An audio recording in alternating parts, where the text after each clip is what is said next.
Ayo, what's good, B? So real quick, we're gonna go over how to get your SDCC exclusives if you are attending the event, and if you're basically too lazy to look for yourself, I'm basically gonna read it to you, or read the most important parts to you. And then we're gonna look at the prices of figures, potentially, you know, do a little complaining, even though that's a dead horse at this point. And then of course we're gonna talk about Dragon Ball DAIMA, of course. And maybe some speculation at the end. Now, first thing first.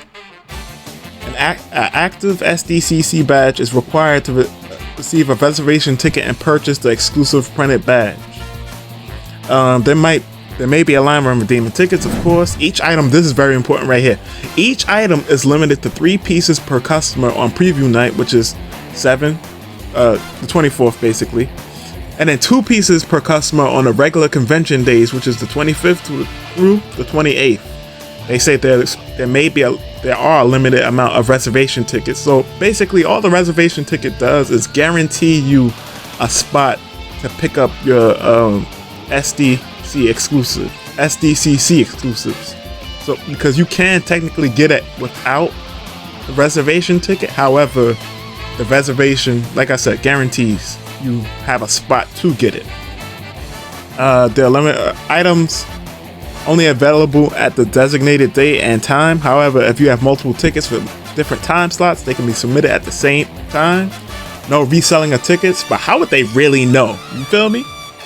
I'm not saying to resell your tickets, but how would they really know? Either way, unclaimed reservation tickets will become invalid at the 9 p.m. on the 24th. So if that reservation ticket was for the 24th, and you don't use it before 9 p.m., it's clipped for you. Same thing for the 25th through the 27th, except it's 5 p.m. And then on the 28th, after 1 p.m., the ticket is invalid. And then here are the time slots. So basically the time slots work like this, if you didn't quite understand it. For example, if you wanted to pick up your Goku, your Trunks, and your Jiren on the 24th, assuming that it's available on the 24th and not on like the 25th or the 26th or something like that, right? You get your ticket and it says, hey, your time to pick up your figure is 6 p.m. through 7 p.m. You have to show up at the booth at that time to, you know, to exchange your thing. Now, the reservation tickets are actually available at 4 p.m. on the 24th for you to get. So you get your ticket ahead of time. So the faster you get your ticket, the faster you can get on that long line, which will probably will be a long line between scalpers and just, you know, hardcore collectors. The 25th, the 26th, and the 27th, and the 28th, the tickets are available from 8 a.m. in the morning. Now, the step-by-step process: go to the reservation ticket, get reservation tickets at the Marriott Marquis San Diego Marina Terrace, Dragon Ball activation. And step 2, then after you have your ticket, please enter the SDCC exhibitor hall and come to the Tamashii Nation's booth, which is 3329, during your designated time slot. Like I said before, present your ticket to whoever's at the booth and pay and pick up your Tamashii Nation's exclusives. Now, where do you get your ticket? Once again, Marriott Marquis San Diego Marina Terrace, Dragon Ball activation. Now, where did I buy that? Alright, we already been through that. Get the exclusives at the booth 3329. Now that's what's important right here. Somebody that may not want a ticket or might not care enough to get a ticket, right? Or maybe they ran out of tickets, for example. Without a reservation ticket, you still go to the same booth 3329, and the exclusives can be purchased without a ticket during the specified time slots. An active San Diego Comic-Con badge is required to make a purchase. There may be a line when redeeming tickets. Each item is limited to 2 pieces per customer, except for preview night, of course.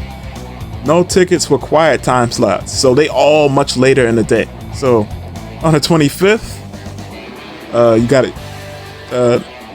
The non-reservation time slot to pick up your exclusive is 5 p.m.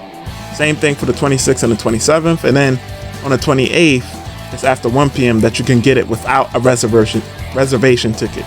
With all that being said, we've pretty much covered all the important news in terms of how to get your ticket and get your exclusives. So let's go on to the exclusives and the price points. So now we on to the prices, and the prices are more or less what I expected. The Jiren is a little bit cheaper than I thought. I think originally I said like $80 to $90 that he'd be, because he's a bulkier figure, but he's $75, just like Future Trunks. Future Trunks I had right, and this seems to be par for the course for an event exclusive nowadays. We can expect for the near future, like if it's just a regular size figure, it'll be $75, and you know, that'll be it. Now Goku, your boy Goku is $100. Now, am I gonna beat a dead horse and be like, oh, it's overpriced, yada yada yada yada yada yada yada? Nope, I sure won't.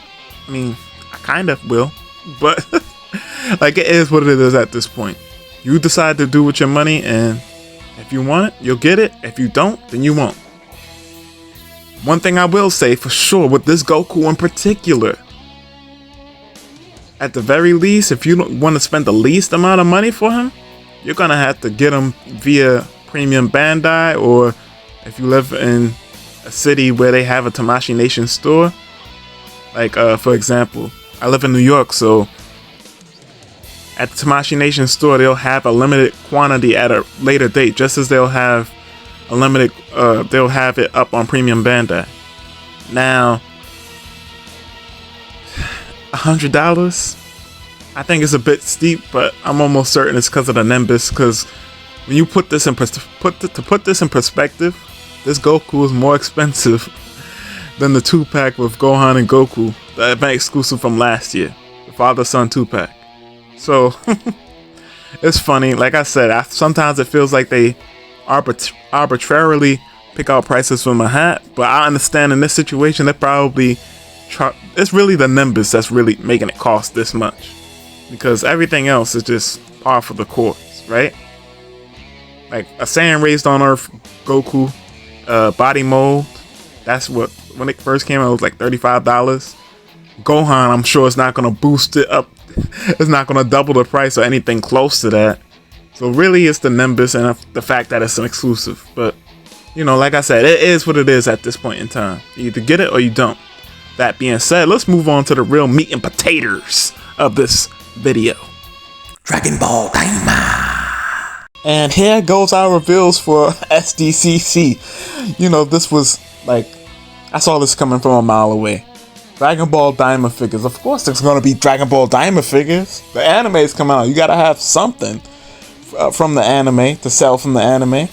And I'm gonna just keep it 100, just right off the bat. The Goku figure, funny enough, is the best looking one. And I don't think it's really close. Of course we've seen the Vegeta. Seen that. Old news, right? But that Vegeta figure looking kind of rough. Now it could change or what have you, but I'm not holding my breath for it. The Piccolo figure, I think, looks better than the Vegeta figure, but the Vegeta figure looks, I don't know.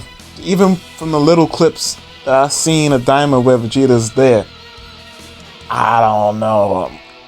I don't think it's real. I'll have to look at a picture again. Maybe I'm bugging. But, that Vegeta, not it. The Piccolo, I think the Piccolo is solid. But the Goku, I think, is the most on point looking one in terms of looking one-to-one to the anime. Now, it seems that for all intended purposes, like as I expected, to a certain extent, it looks like this Goku is basically using a retooled mold of the GT. I think there are some changes, like that knee joint, I think is different. I don't have it in front. I don't have the GT Goku in front of me right now to really compare and contrast, but I believe that it's different. But yeah, I guess the biggest thing right here, how would this, because I'm sure this is a question that people may be having in their mind, how is this going to really affect the release schedule for Tamashii? And I actually dedicated a full video to this, but I'll revisit it. I don't think it's going to really affect the release schedule in terms of the Dragon Ball figures too tough. And here's why. I suspect, and this, I could be completely wrong about this, I suspect the Dragon Ball DAIMA stuff, because it'll have the anime as a backbone to support it in terms of making certain characters popular. All the DAIMA stuff, with the exception of a few figures, will end up being general releases. I think all this stuff will be general releases. If one isn't a general release, funny enough, I think it would be Vegeta. Because I don't know, that just seems to be the trend with Vegeta. I could be wrong, but that's not true. There are a couple general releases for Vegeta, but a lot of Vegeta releases, I want to say, is typically some type of exclusive. But that being said, right, I think the sad part about it is that if these are the general releases, that means that pretty much anything Android Saga, Cell Saga related is gonna be what? Say it with me. Premium Bandai exclusive. I know it sucks, but it is what it is. We either gonna stop collecting, which most of us are not, or we're gonna suck it up and buy it. It's gonna be either one of the two. Either way, when it's something that we don't like, we vote with our wallets. On a bright side, at the very least, what I got from this is if DAIMA figures, if all this stuff was revealed before SDCC, I doubt there's going to be a much more new stuff revealed at SDCC in terms of Dragon Ball figures. Of course, other action figure licenses that they have and series that they have will probably have new stuff revealed, such as Naruto, Bleach, and things of that nature. Who knows? They might even show off another new IP. Get what I'm saying? But in terms of Dragon Ball stuff, I think we've gotten what we're going to get in terms of reveals from SDCC so far. I could be wrong, but I can't see much more. If it is another reveal, it'll be like one other figure. And I think the rest, like if we're gonna see something Android Saga, Cell Saga related, it'll be shown off at NYCC Comic-Con. And I'm really looking forward to that. I'm actually super looking forward to that. Or maybe it'll be some more GT stuff. Who knows, right? But with all this being said, this has been Bombastic Plastic. A little quick, speculation. Stay fantastic. And once again, thank you for all the support that you guys been giving for the past couple videos. Y'all really been going above and beyond. I really appreciate it. The likes and the comments and the, viewing the video, especially viewing it to the end, been really helping me out. So thank you. Have a blessed day.